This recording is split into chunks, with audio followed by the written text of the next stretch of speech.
Hi cutie pies, welcome to my class. तो आज का हमारा टॉपिक है फ्रैक्शंस, चैप्टर 5, क्लास 6। ठीक है, तो आज हम फ्रैक्शन में क्या पढ़ने वाले हैं, चलिए स्टार्ट करते हैं।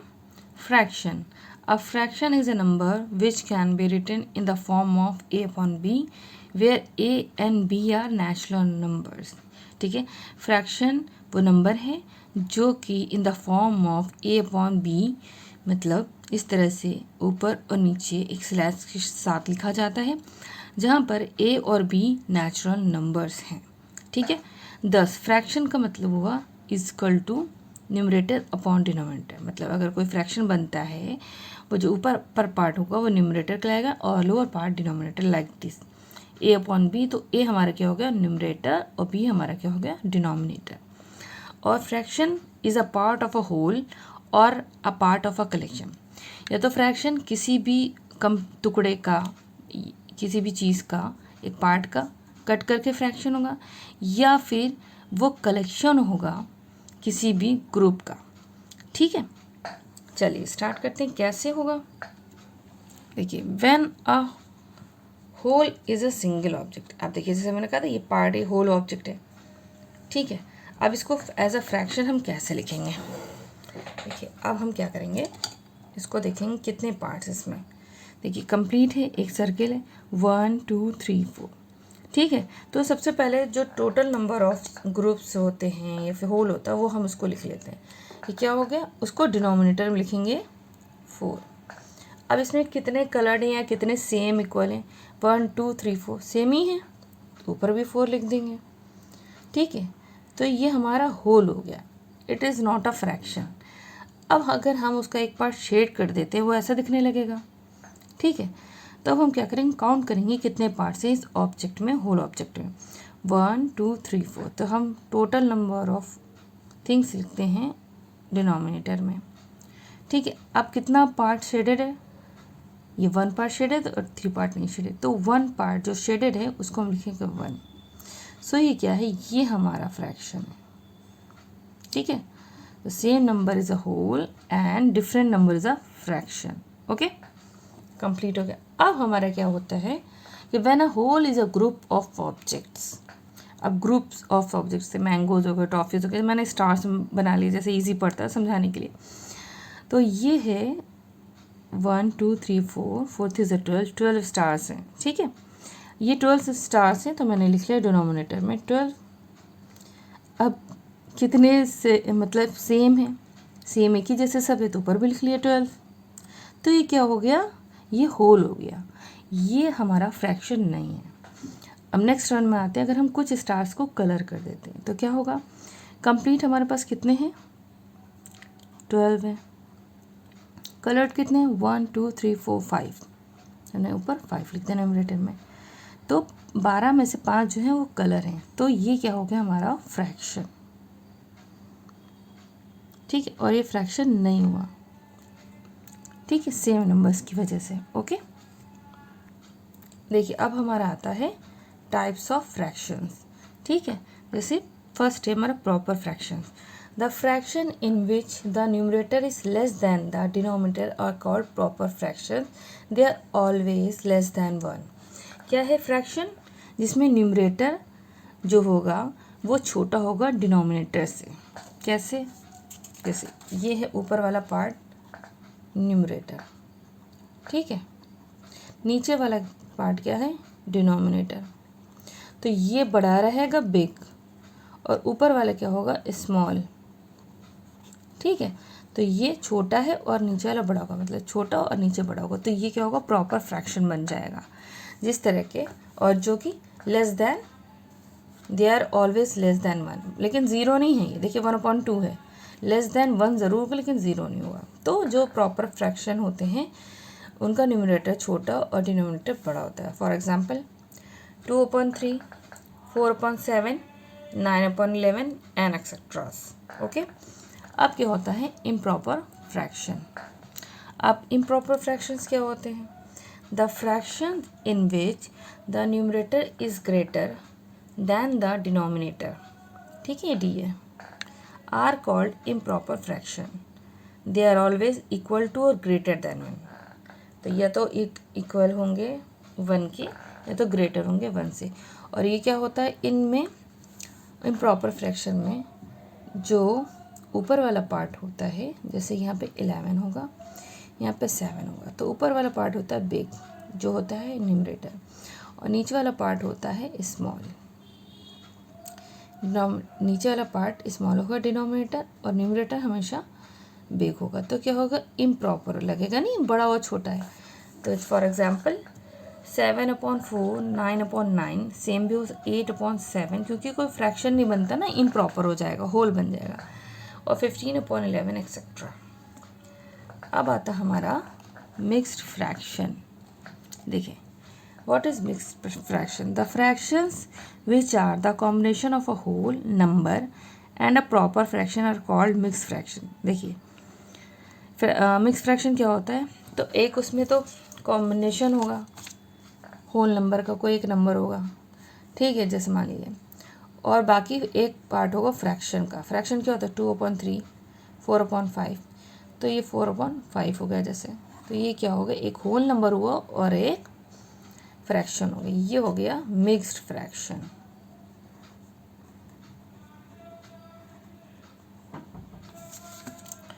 तो क्या हो गया, for example 1 whole number 1/2, 2 whole number 3/4, 5 whole number 1/2 etcetera.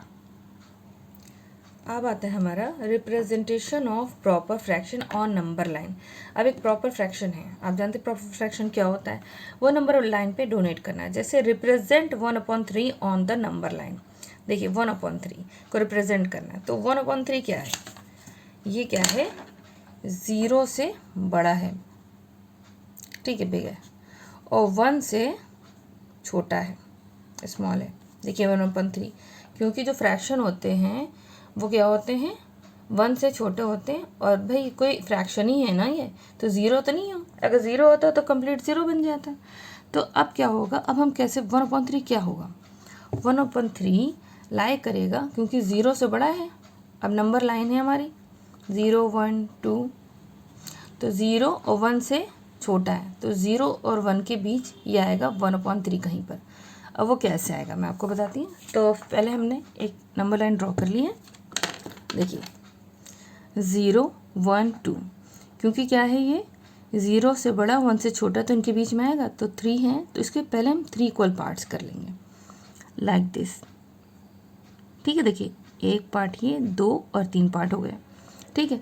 तो 1/3 कहाँ लाई करेगा? ये 1 है, तो 1 की जगह यहाँ पर लाई करेगा। तो यहाँ पे हम लिखेंगे, देखिए पेन से मैं लिख देती हूँ 1/3। तो हम इसको एक नंबर नाम दे देते ए।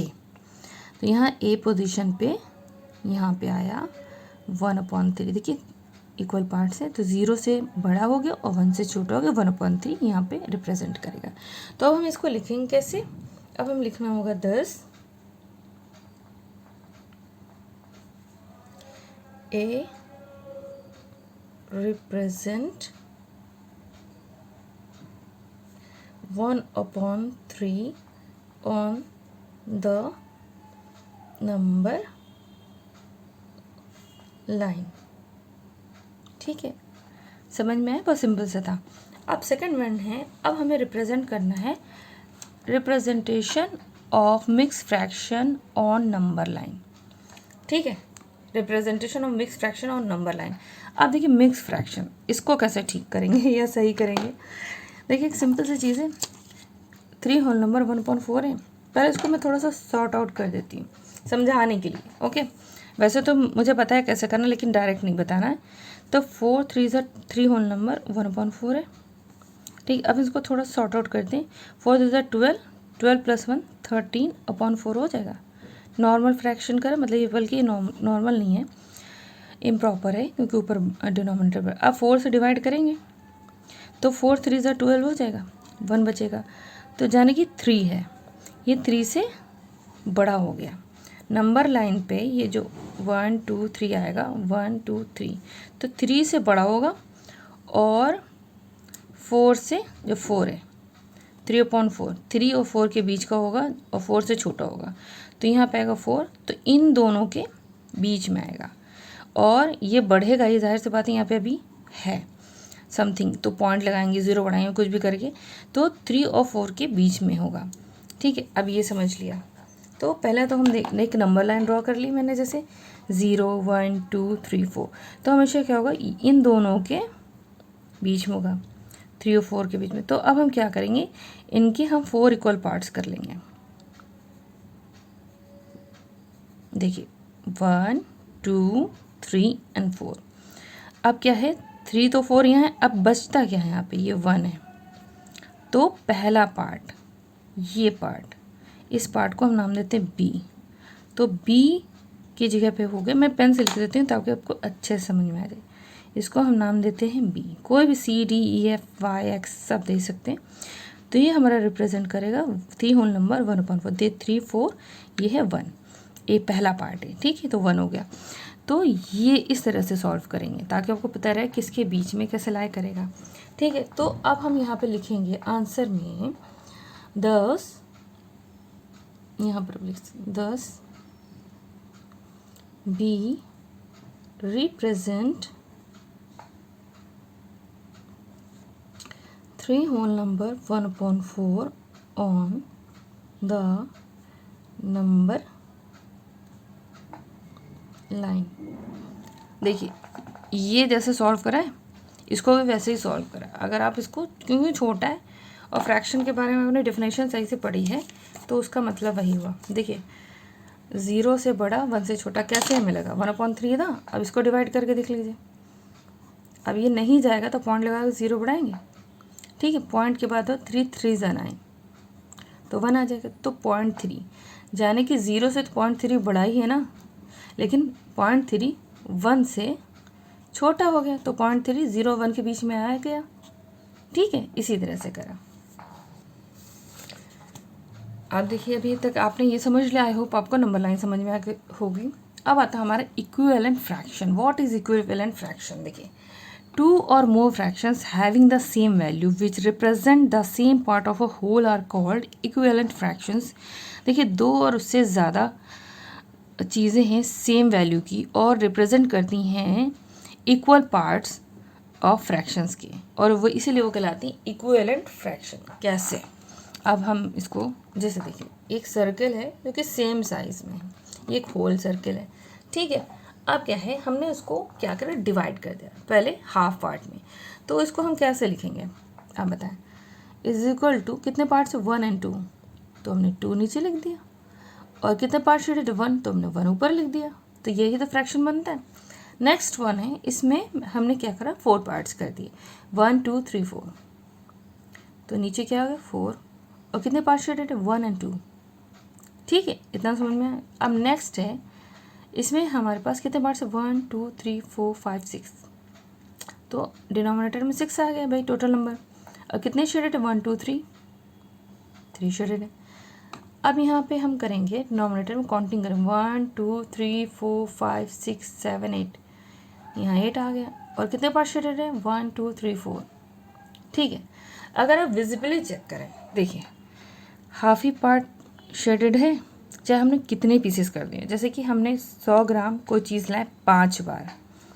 ठीक है, अब कैसे लाएं, 100 ग्राम चीज़ लाएं 5 टाइम्स, तो 100 100 100 100 100, तो 500 हो गया। और एक ही बार में हम लिए 500 कोई भी चीज़, तो चाहे 5 बार लाएं तो ज़्यादा थोड़ी हो जाएगा। तो जितने फ्रैक्शन कट कर दे तो ज़्यादा थोड़ी हो जाएगा। तो ये क्या है कि देखिए अब ये सब इक्वल ही हैं, दिखने में भी और लिखने में भी। कैसे, 1/2 है। अब 1/2 को हमने क्या करा, इज इक्वल टू हम क्या लिख सकते हैं, 2/4 और 3/6 है। देखिए, और 4/8 इक्वल हुए कि नहीं हुए। कैसे, 2 1 2, 2 2 4, 3 1 3, 3 2 6, 4 1 4, 4 2, सब 1/2 ही आए एट लास्ट। देखिए 1/2 इज इक्वल टू 1/2, या मैंने डिवाइड करा और या हम मल्टीप्लाई करके भी सेम कर सकते हैं, 1/2 इंटू 2। ठीक है, इंटू 2 क्या हो जाएगा, 2 1 2, 2 2 4। 1/2 को हम इंटू 3/3 कर देंगे, 3 1 3, 3 2 6, तो 3/6 आ गया। देखिए 2/4 आ गया। तो चाहे मल्टीप्लाई डिवाइड करके सेम आता है तो वो इक्विवेलेंट फ्रैक्शन ही कहलाता है। ठीक है। अब देखिए आता है हमारा simplest form of a fraction. तो reduce 4/6 and 15/35 to their simplest form. देखिए ये 2 डिजिट्स हैं, 4/6 एंड 15/35, तो इनको अलग अलग ही करेंगे, यानी कि एक साथ उठा के लिख दिया। तो सबसे पहले पहला पार्ट हम सॉल्व करेंगे, रिड्यूस करेंगे, कम से कम में वो हो जाए। HCF ऑफ 4 और 6, तो HCF तो आपको निकालना आता ही है, नहीं आता तो प्लीज़ आप मेरी क्लास 5th की वीडियो देख लें, तो उसमें आपको समझ में आ जाएगा। तो HCF ऑफ 4 और 6 क्या हो जाएगा, इस 2, ठीक है। सो अब हम लिखेंगे 4/6 को क्या करेंगे, जो HCF आया उससे डिवाइड कर देंगे, 4 divided by 2 and 6 divided by 2, क्योंकि रिड्यूस करना है, कम करना है, तो HCF ही निकालेंगे। इज इक्वल टू क्या हो जाएगा, 2 2 ज़ा 4 डिवाइड करेंगे और 2 3 ज़ा 6, तो ये हमारा 2/3 आ गया इसका, ठीक है। HCF निकालना नहीं आता तो प्लीज़ वीडियो देखिए। अब क्या होगा, ऐसे मीन्स होता है हाईएस्ट कॉमन फैक्टर। देखिए 2/3 आ गया। अब हमारे पास आता है HCF ऑफ, अब निकालेंगे, नंबर है हमारे पास 15 एंड 30, न्यूमरेटर है डिनोमिनेटर है, ठीक है, इन दोनों का ही HCF निकालना है, जो कि हो जाएगा 5, ठीक है। अब क्या करेंगे, 15/35 हमारा है फ्रैक्शन, ठीक है, लिख लिया। अब क्या करेंगे, जो हमारे HCF 5 आया है उससे डिवाइड करेंगे, 15 divided by 5 and 35 divided by 5, which is equal to क्या हो जाएगा, 5 3 ज़ा 15 हो जाता है, डिवाइड करें 5 7 ज़ा 35, तो 3/7 हो गया, और 2/3 ऊपर वाले का हो गया, ठीक है। ये इसका अलग निकला है रिड्यूस फॉर्म, और इसका अलग निकला है, तो हम लिखेंगे कैसे, therefore 2/3 and 3/7 are the simplest form of, किसका सिंपलेस्ट फॉर्म किसका था, 4 and 6 and 15/35, सिंपलेस्ट फॉर्म, ये रिड्यूस 2 कर दिया है, सिंपलेस्ट फॉर्म ऑफ 4/6 and 15/35, ठीक है। ये हमारा हो गया आंसर, ठीक है। आई होप कि आपको समझ में आ गया होगा। अब नेक्स्ट क्वेश्चन है हमारा, like and unlike fraction. What are like fraction? So the fraction that have same denominator और कॉल्ड लाइक फ्रैक्शन। वो फ्रैक्शन जिनके डिनोमिनेटर सेम होते हैं, जैसे 5 5 5 है, 6 6 7 7, तो ये लाइक मिलते हुए फ्रैक्शन है, सिमिलर। तो 1/5 3/5 डिनोमिनेटर सेम हुए तो लाइक फ्रैक्शंस हो गए, सिंपल है, ठीक है। अब क्या है, अब बताना है अनलाइक फ्रैक्शंस क्या होते हैं। The fraction that have different denominators are called unlike fraction. देखिए अब इसमें क्या है, डिफरेंट डिनोमिनेटर्स होंगे, जो नीचे होंगे वो अनलाइक फ्रैक्शन कहलाएंगे, जैसे 7 है, 3 है, 11 है, 9, ऊपर से मतलब नहीं, नीचे हमारे डिफरेंट है, तो डिनोमिनेटर डिफरेंट होंगे, अगर सेम होंगे तो लाइक फ्रैक्शन, और डिनोमिनेटर डिफरेंट होंगे तो unlike fraction, like this 1/7 2/3 4/11 2/9 etcetera. देखिए एक दूसरे से मैच नहीं करें, बहुत ही सिंपल सा था, लाइक फ्रैक्शन अनलाइक फ्रैक्शन। अब आता है कंपैरिजन ऑफ फ्रैक्शन, ठीक है, कंपैरिजन ऑफ लाइक फ्रैक्शन। पहले हम लाइक फ्रैक्शन समझेंगे जिसमें डिनोमिनेटर सेम होता है। When we compare 2 like fractions the fraction with the greater numerator is greater. जब हम कंपेयर करते हैं 2 लाइक फ्रैक्शंस को, जैसे 3/5 या 1/5, तो उसका जो न्यूमरेटर बड़ा होगा तो वही बड़ा होगा, ठीक है। इसी तरह है वह लाइक फ्रैक्शन में डिनोमिनेटर सेम होता है, सेम है। अब इसमें बड़ा कौन है, 8 या 11? 11 बड़ा होगा, क्योंकि जिसका न्यूमरेटर बड़ा है, जैसे न्यूमरेटर इज ग्रेटर, तो वही बड़ा होगा, ठीक है, सिंपल है। अब आता है comparison of unlike fractions. Unlike fractions क्या होता है, जो डिफरेंट होते हैं। अब देखिए, when we compare 2 unlike fractions having same numerator, उनका न्यूमरेटर सेम है अगर, the fraction with the smaller denominator is greater. देखिए अब यहाँ पे क्या है, न्यूमरेटर्स ऊपर पर 1 1 सेम है, लेकिन क्या है नीचे डिनोमिनेटर डिफरेंट है, एक 2 एक 3, तो बड़ा कौन होगा, जिसका डिनोमिनेटर छोटा होगा, तो वो बड़ा हो गया। इसी तरह देखिए डिनोमिनेटर ऊपर वाला बड़ा है, सेम है, सेम ही होना चाहिए, ये अनलाइक फ्रैक्शन तभी कहलाएगा। लाइक फ्रैक्शन में नीचे डिनोमिनेटर सेम होते हैं, ठीक है। ये 5 है और ये 3 है, ठीक। अब ये छोटा है, ये बड़ा है, नहीं ये बड़ा है, ये छोटा है, तो कौन सा बड़ा होगा? जो डिनोमिनेटर छोटा होगा, ठीक है। तो इसके बिल्कुल अपोजिट वाला काम हो रहा है ना। जो ऊपर में बड़ा होगा तो वही बड़ा कहलाएगा, यहाँ पे नीचे में जो छोटा होगा वो बड़ा कहलाएगा। अब आती है प्रॉब्लम, जब हमारे पास डिफरेंट 2.5, 5.7 होगा, अब हम इसमें कैसे साइन लगाएंगे? ये तो बड़ा डिफ़िकल्ट हो गया, ना ही है न्यूमरेटर सेम है ना डिनोमिनेटर सेम है। तो ऐसी कंडीशन हम क्या करते हैं? Cross multiplication. देखें, जो अपर पार्ट है वो ऐसे ही रहेगा, जैसे 2 और 5 है, इसे क्रॉस मल्टीप्लिकेशन करेंगे तो 2 इंटू, यहाँ 2 है, 2 इंटू 7 हो जाएगा, ठीक है। इधर क्या है? इक्वल टू का साइन लगाएंगे, 5 पहले से रखा है और नीचे का 5 ऊपर गया, तो ये डिनोमिनेटर ही ऊपर जाएंगे, 5 इंटू 5 हो गया। अब देखिए क्या आता है, 2 7 14, ठीक है, 5 5 25। अब इक्वल तो नहीं है, मैंने ऐसे लिखा है ना। तो अब क्या हुआ, कौन बड़ा है? तो हम लिखेंगे 25 बड़ा है। तो इधर से तो यहाँ पे कैसे सॉल्व होगा? 2/5 लिखेंगे, is greater than 5/7, is less than 2.5 is less than 5.7, ये आंसर हो गया। ये मैंने आपको सॉल्व करके दिखाया कि क्रॉस मल्टीप्लाई करेंगे, फिर से सॉर्ट आउट करेंगे, फिर जिधर जो बढ़ाएगा वहाँ पे साइन लगाएंगे, उसी तरह जो जहाँ का पार्ट होगा उसको वहीं रखेंगे, ठीक है। ये ग्रेटर हो गया, ये हमारा हो गया आंसर। जब हमारे पास डिफरेंट डिनोमिनेटर और न्यूमरेटर जो मैचिंग ही ना करें तो इनको हम कंपेयर कैसे करेंगे या सॉर्ट आउट कैसे करेंगे। आई होप कि आपको वीडियो बहुत अच्छी लगी होगी। अगर अच्छी लगी है तो प्लीज़ लाइक सब्सक्राइब ज़रूर करें, और अगर कोई भी क्वेरी हो तो प्लीज़ कमेंट बॉक्स में ज़रूर पूछें। फिर मिलते हैं अपने नेक्स्ट वीडियो में, तब तक के लिए take care and bye bye.